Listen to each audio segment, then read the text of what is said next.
Hello students, कैसे हैं आप सभी लोग। आई होप आप सभी बहुत अच्छे होंगे एंड मन लगाकर पढ़ाई कर रहे होंगे।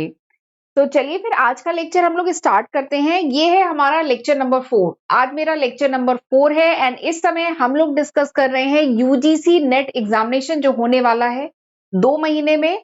उसमें जो मैनेजमेंट सब्जेक्ट है, इसका जो पेपर 2 है, इसके प्रीवियस ईयर के क्वेश्चन पेपर इस समय हम लोग डिस्कस कर रहे हैं। 2017-18 से लेके 2024 तक जितने भी क्वेश्चन डिस्कस हुए हैं, ये इस सीरीज में हम डिस्कस करेंगे डिटेल में। ठीक है। एंड इस सीरीज में मैं 3 लेक्चर वीडियो ऑलरेडी अपलोड कर चुकी हूं। आज मेरा चौथा लेक्चर वीडियो है। और एक बात है, लेक्चर स्टार्ट करने से पहले मैं बताना चाहूंगी, जो पुराने स्टूडेंट है वो तो जानते हैं, बट काफी स्टूडेंट नए हैं मेरे चैनल पे, तो देख लीजिए ये वो सारे सब्जेक्ट है जो मैं आज की तारीख तक अपने चैनल पे अपलोड कर चुकी हूँ। एंड ये सेपरेट, इन सारे सब्जेक्ट की सेपरेट प्लेलिस्ट मेरे चैनल पे बनी हुई है। एंड ये जो सब्जेक्ट है ना, यही सिलेबस है UGC net examination management. And अगर कॉमर्स में दे रहे हैं तो भी इसमें काफी सब्जेक्ट हैं जो कॉमर्स में कवर हो रहे हैं। तो ये जो प्लेलिस्ट है ये आपके लिए काफी हेल्पफुल रहेगी। तो जरूर मेरे चैनल पे जाके एक बार ये प्लेलिस्ट चेक करिएगा, राइट। और एक बात और है, अगर सिलेबस वगैरह के बारे में कोई डाउट है तो मैं ऑलरेडी वीडियो अपलोड कर चुकी हूँ, लिंक डिस्क्रिप्शन में दे दूंगी। ये वो वीडियो का थंबनेल है, ठीक है। तो जरूर आप रेफर करिएगा, या आपके कोई फ्रेंड वगैरह एग्जाम दे रहे हैं तो उन्हें बताइएगा। और एक बात है, चैनल नहीं सब्सक्राइब किया है ना, तो प्लीज मेरे चैनल को जरूर सब्सक्राइब कर लीजिएगा। ओके। मैं हर दिन अब आपके लिए 2 वीडियो ला रही हूं। एक मॉर्निंग में वीडियो अपलोड हो रहा है, एक इवनिंग में वीडियो अपलोड हो रहा है। तो बस आप भी अपना सपोर्ट मेरे चैनल पे इसी तरीके से बनाए रखिएगा, ठीक है। तो चलिए फिर आज का लेक्चर हम लोग स्टार्ट करते हैं। देखते हैं आज का क्वेश्चन नंबर 1। तो सबसे पहला क्वेश्चन है कि which one of the following statement is true. 4 option आपको दिए गए हैं, आपको बताना है इन चारों ऑप्शन में से कौन सा ऑप्शन करेक्ट है। ठीक है, ट्रू बताना है।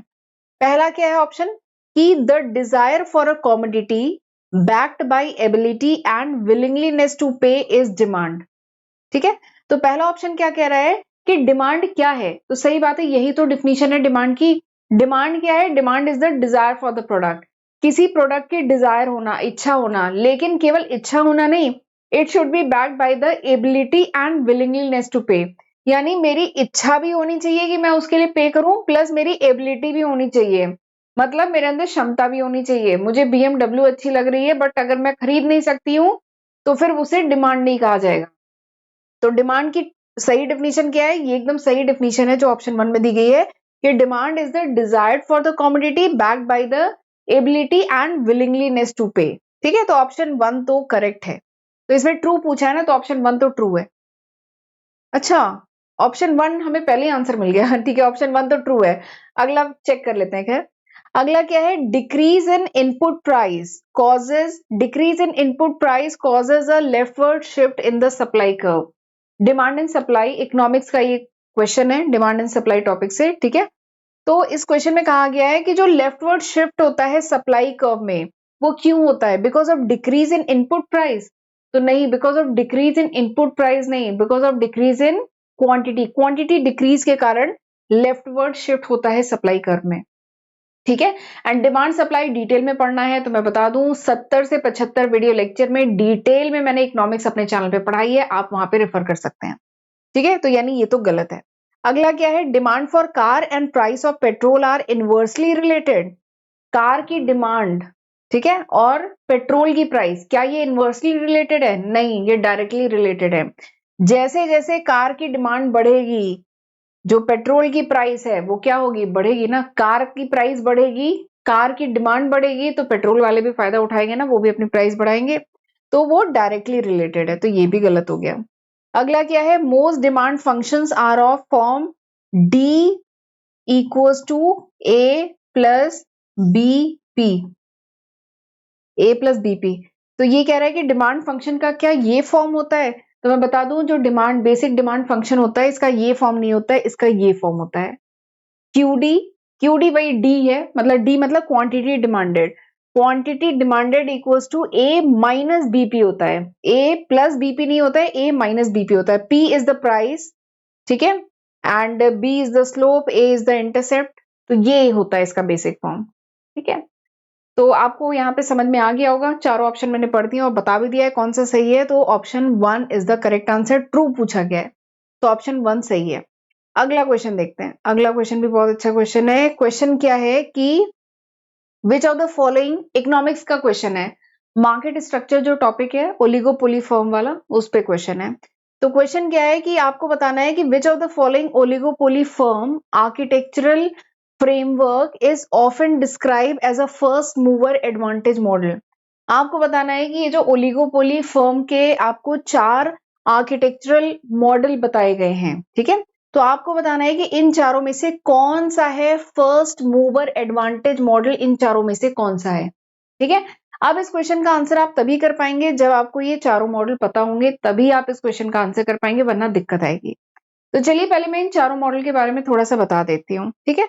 और ये देखिए मैंने आपको डिटेल में डिस्क्रिप्शन यहाँ लिख भी दिया आपके लिए। तो सबसे पहले बात करते हैं ये ओलिगोपोली का architectural model, architectural framework model होता क्या है।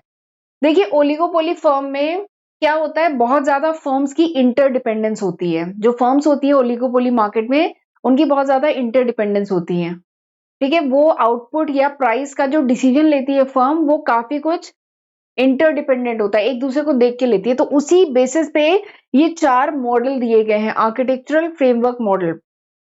तो देखिए मैंने लिखा है oligopoly architectural framework model basically model है जो एक्सप्लेन करता है कि किस तरीके से ओलिगोपोली मार्केट में फर्म्स इंटरैक्ट करती हैं एंड किस तरीके से डिसीजन लेती हैं regarding the price and output, price and output के रिगार्डिंग किस तरीके से डिसीजन लेती हैं, ठीक है। मैंने बताया ना ओलिगोपोली फर्म में फर्म्स का एक का एक्शन दूसरे का रिएक्शन, ऐसा बहुत होता है।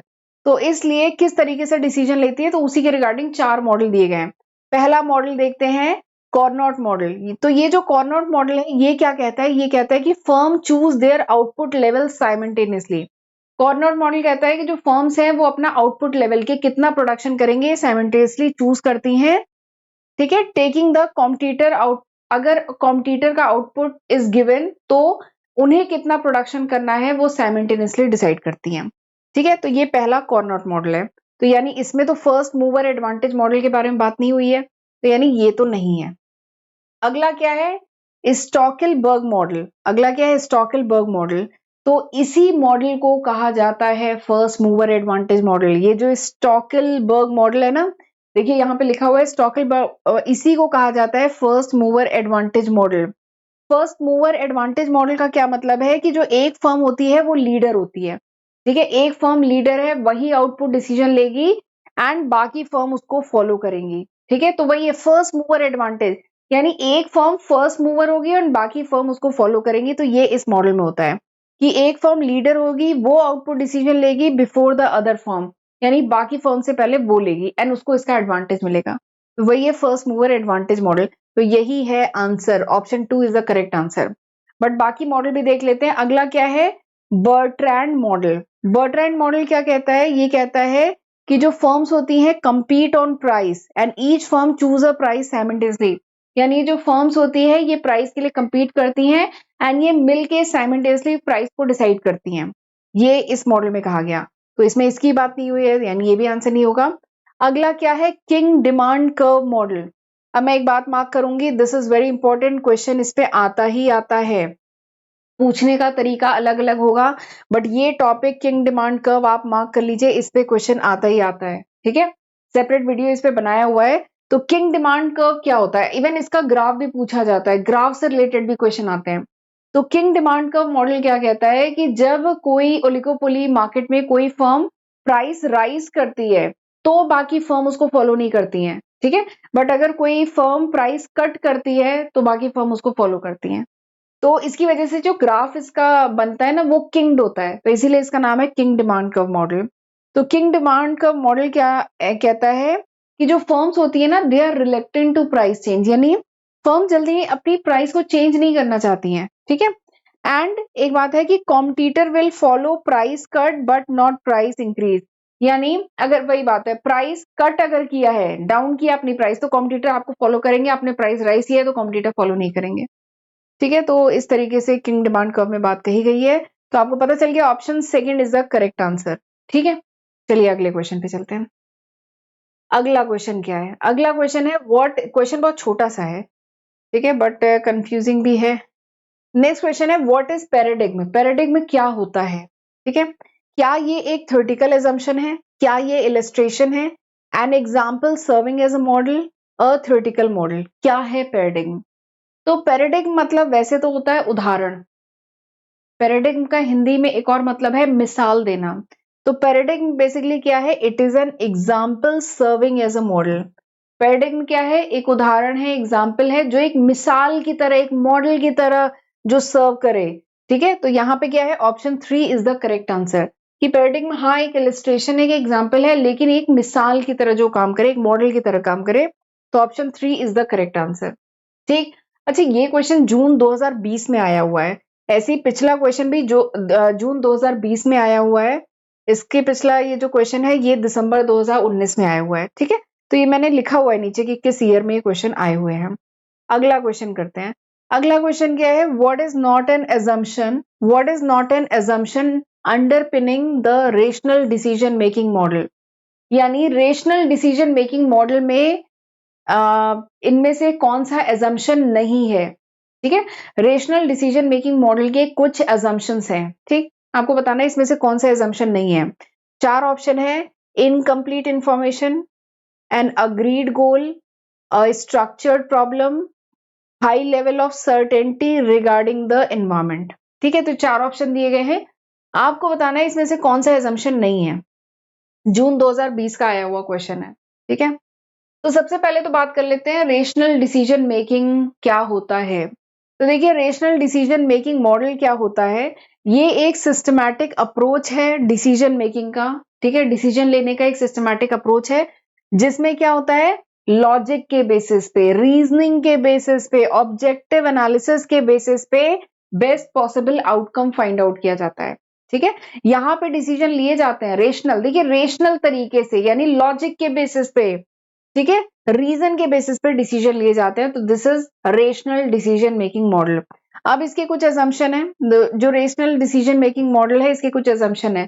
पहला असम्पशन क्या है? इंफॉर्मेशन, कंप्लीट इंफॉर्मेशन, ये इसका सबसे पहला असम्पशन है।